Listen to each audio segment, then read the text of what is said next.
especially dangerous weather situations or other emergencies. Specially built receivers are automatically activated to warn of the impending hazard. Tests of these receivers are normally conducted by the National Weather Service every Wednesday between 11 a.m. and noon. Reception of this program and the warning alarm will vary at any given location. The variability becomes more noticeable at greater distances from the transmitter.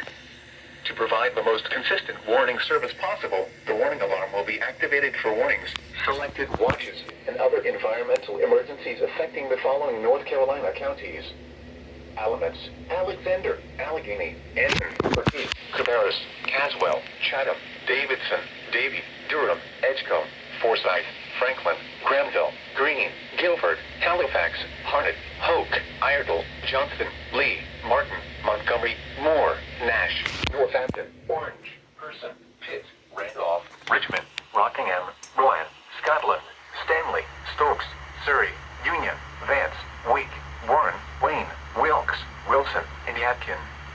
The warning alarm will also be activated for the following counties in South Carolina: Chesterfield and Marlborough, and the following counties in Virginia: Brunswick, Carroll, Floyd, Grayson, Henry, Mecklenburg, Patrick, and Pittsylvania.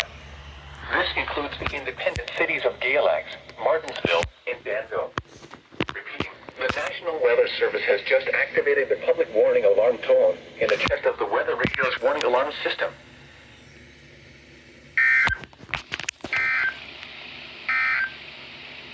Here are the 11 a.m. observations for the region.